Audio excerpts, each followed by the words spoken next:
जहां पर अडानी का सामान बिकता है वहां पर विरोध प्रदर्शन करना है। किसान आंदोलन का विस्तार इस रूप में होगा जहां पर वह खुले तौर पर कहेगी कि अब रिलायंस और जियो के प्रोडक्ट का बायकॉट करना है। रिलायंस और जियो के प्रोडक्ट का बायकॉट करना है। दोस्तों, मोदी सत्ता ने यह सपने में भी नहीं सोचा होगा कि किसान आंदोलन धीरे धीरे न सिर्फ व्यापक होता चला जाएगा बल्कि उनकी अपनी नब्ज को ही दबाने की स्थिति में आ जाएगा।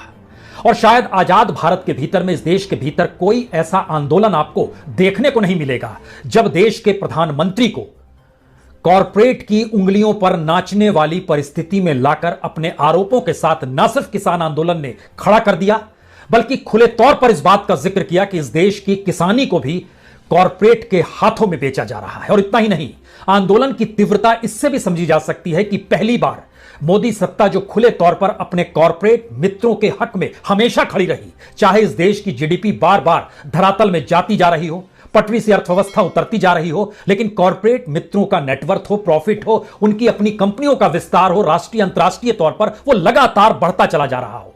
यानी यह कैसे संभव है कि किसी देश की अर्थव्यवस्था उस देश के लोगों को बेरोजगार कर रही हो, इंडस्ट्रियों को ठप कर रही हो, लेकिन दो नाम, अंबानी और अडानी, चूंकि इन दो नामों का जिक्र आज किसान आंदोलन ने खुले तौर पर यह कहकर किया है कि इनका बायकॉट किया जाएगा। और खास तौर से जियो शब्द का इस्तेमाल इसलिए किया गया क्योंकि जियो को लेकर, जब इसको याद कीजिए 2016 5 सितंबर देश के अखबारों में पहले पन्ने पर बहुत बड़ा एड छपा था कि अब रिलायंस जियो लेकर आ रहा है।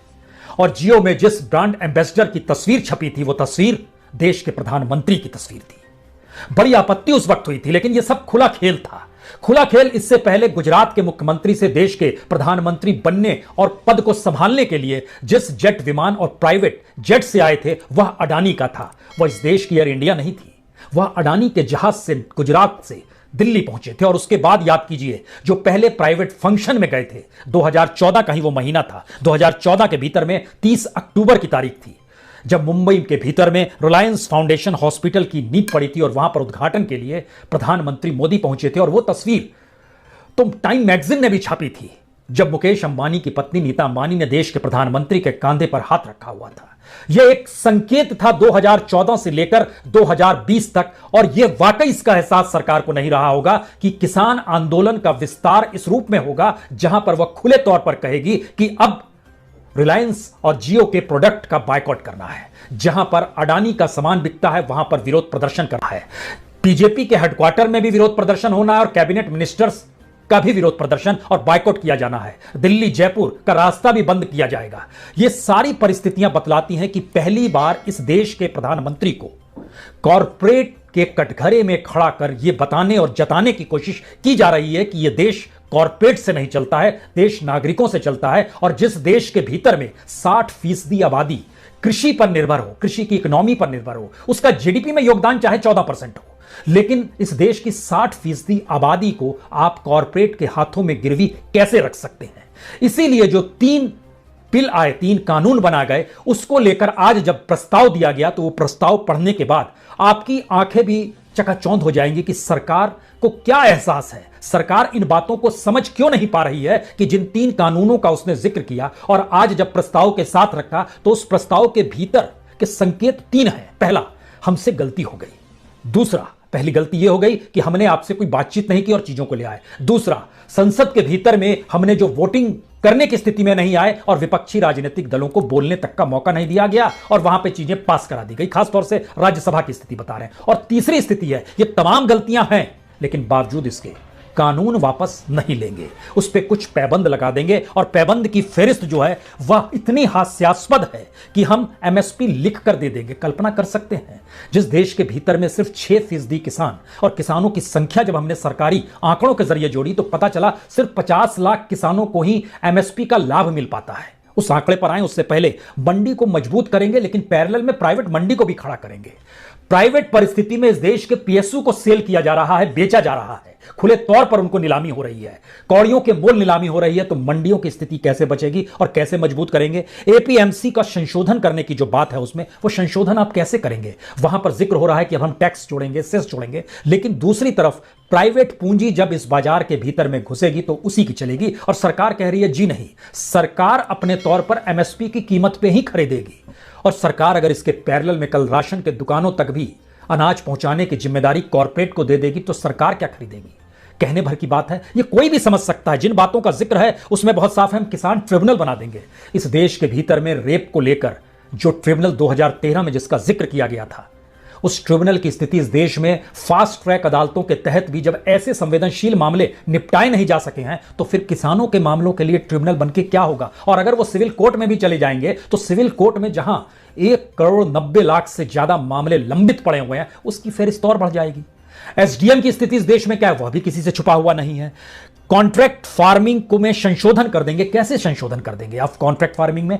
कॉन्ट्रैक्ट फार्मिंग का मतलब पूंजी से जुड़ा होता है। दरअसल ये पूरी फेरिस्त जो है, हमें लगता है एक बार इसको जरा देख लीजिए और देखने के बाद स्थितियों को समझने की कोशिश कीजिए कि दरअसल यह प्रस्ताव लुटियंस की दिल्ली से निकलता है तो इसका मतलब है यहां बैठे मंत्रियों को, नौकरशाहों को इस देश की किसानी की जानकारी नहीं है। उन्होंने उस जमीन को नहीं देखा है, कितने मुश्किल हालात में किसान खेती करता है। वह यह भी नहीं जानते हैं कि खेती में कितनी लागत होती है और एमएसपी का मूल्य क्या दे पाता है, दे भी पाता है कि नहीं दे पाता है। इन बातों का जिक्र इसलिए जरूरी है कि इन प्रस्तावों की फेरिस्त को देखिए, एक एक करके जरा देखते चले जाइए। 20 पेज का यह प्रस्ताव यह बताने के लिए काफी है कि लुटियंस की दिल्ली को किसानी के बारे में कोई समझ नहीं है। चाहे वो भूमिका में जिक्र किया गया हो, उसकी पृष्ठभूमि बताई गई हो, उसका उद्देश्य बताया गया हो, या फिर उसके बाद जो प्रस्ताव एक एक करके लाया गया है वह भी बेहद रोचक है। क्योंकि जिन बातों का प्रस्ताव में जिक्र किया गया उसको अगर सिलसिलेवार तरीके से देखिएगा तो निजी मंडियों का जिक्र है, वहां पर एपीएमसी मंडी में लागू सेस और टैक्स निर्धारित कर देंगे। उसके बाद यह जिक्र करते हैं कि पैन के साथ हम रजिस्ट्रेशन भी कराएंगे। इसके बाद यह जिक्र करते हैं कि सिविल कोर्ट में भी आप जा सकते हैं। इसके बाद यह जिक्र करते हैं कि जब तक रजिस्ट्रेशन नहीं होगा तब तक लिखित तौर पर एसडीएम ही 30 दिनों में मामले को सल्टा देगा। इसके बाद अपने प्रस्ताव में यह जिक्र करते हैं कि किसान की जमीन का उपयोग खरीदार तो कर सकता है लेकिन जमीन को बेच नहीं सकता है, उसको बंधक नहीं रख सकता है, कर्ज भी नहीं उठाएगा, यानी जमीनी कुर्की भी किसान की नहीं होगी। आश्वासन भी है और लिखित आश्वासन एमएसपी को देने के लिए भी तैयार हैं कि उस पर भी हम दे देंगे। और जो हाल में 2 बिल लेकर आए, ये बिजली बिल था और उसके साथ ही जो पराली को लेकर बात थी, इन दोनों को लेकर कहा गया कोई जुर्माना, कोई आपराधिक कार्रवाई नहीं होगी। यानी जो भी कहा जा रहा था, जिस रूप में कहा जा रहा था, उसको कैसे इंप्लीमेंट करना है यह कानून बनाते वक्त नहीं सोचा गया। अब जब प्रस्ताव लेकर आए हैं तो उसमें जिन प्रस्तावों में संशोधन का जिक्र है वह किसी ऐसे पैबंद की तरह है जिस पैबंद का कोई मतलब ही नहीं बचेगा।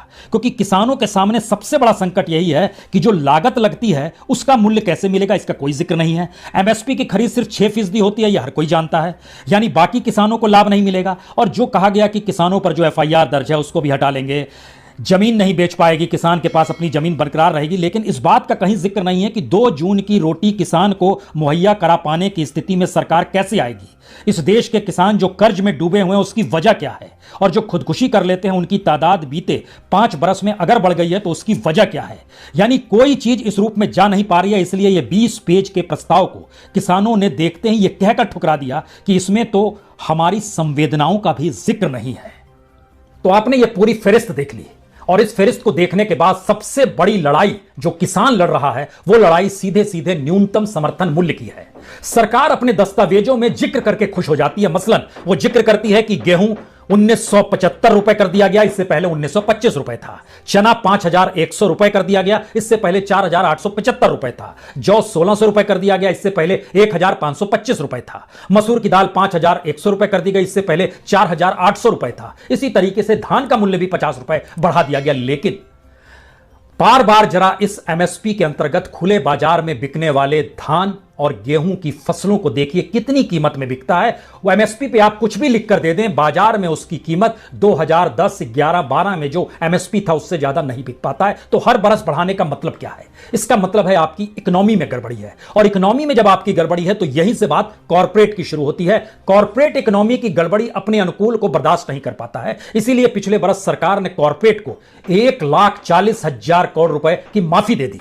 यह माफी इस आधार पर दे दी कि किसी भी तरीके से कॉर्पोरेट अपने आप को ठीक करे और प्रोडक्ट्स को बाजार में लेकर आए। लेकिन वो कुछ भी लेकर नहीं आया। जो नुकसान हो रहा था उसने भरपाई की और अपने घर में बैठ गया। तो कॉर्पोरेट की इस लड़ाई में पहली बार किसान और कॉर्पोरेट जब आमने सामने खड़ा है तो अब समझने की बात है कि अब वाकई जिन बातों का जिक्र आज किसान आंदोलन ने किया है उसका मतलब बहुत साफ है। अंबानी और अडानी, अंबानी इसके प्रोडक्ट के तौर पर उनके जो अंबानी का जियो का सिनेमा है, जियो का स्मार्टफोन है, जियो का सिम कार्ड है, क्या इसका बायकॉट शुरू हो जाएगा? एलपीजी है रिलायंस का, रिलायंस के स्टोर्स हैं, रिटेल के सेक्टर में है, क्या यहां पर लोग नहीं जाएंगे? और अगर इस देश के मिडिल क्लास को इस बात का एहसास हो गया कि जिस तरीके से कॉर्पोरेट फसलों की खरीद करेगा और उसके बाद गोडाउन में रखेगा और गोडाउन में रखने के बाद वो जितनी ज्यादा बड़ी कीमत में बेचेगा बाजार में, उससे तो मिडिल क्लास भी आहत हो जाएगा। वह मौजूदा वक्त में आलू और प्याज के जरिए भी समझा जा सकता। और आज की स्थिति यह आ गई है कि नीति आयोग उसके बदले कहता है कि यह देश मैक्सिमम डेमोक्रेसी को जी रहा है। किसान की लड़ाई और किसान का संघर्ष इस देश के भीतर में हमें पता नहीं क्यों आखिर में याद आ रहा है राजीव गांधी का सत्ता काल, जो बेहद ठसक के साथ, अति लोगों के साथ, पावर के साथ टिका हुआ था, लेकिन बफोर्स अचानक उसका जिन्न निकला और वो सरकार ढह के गिर गई, जिसके पास 400 सांसद थे। मौजूदा सरकार के पास भी गठबंधन के साथ 350 सांसद हैं और खुद उसके 303 सांसद जो 2019 में जीत कर आए। लेकिन किसानों का यह संघर्ष जब सत्ता को ही बना चुका हो कि आप कॉर्पोरेट की उंगलियों पर नाच रहे हैं और कॉर्पोरेट की उंगलियों और उनके शिकंजे में हमें भी डाल रहे हैं, तो इसका मतलब है यह लड़ाई बड़ी और व्यापक है। यह रास्ता संघर्ष का तो जरूर है। सवाल इसमें यही है कि संयम और जुड़ाव और सरोकार किसके ज्यादा तेजी से बढ़ेंगे, क्योंकि प्रचार तत्व के आश्रय जो तमाम मीडिया को अपने भोंपू के तौर पर मौजूदा सत्ता ने इस्तेमाल करना शुरू किया है, कुछ दिनों के बाद मीडिया के भीतर भी यह सवाल होगा कि अगर उन्हें लोग बायकॉट करेंगे, देखेंगे नहीं, क्योंकि जब अंबानी और अडानी का बायकॉट हो सकता है तो इन न्यूज चैनलों की क्या बिसात। संभलना इन्हें भी है और कुल मिलाकर इस देश को संभालना है। बहुत बहुत शुक्रिया।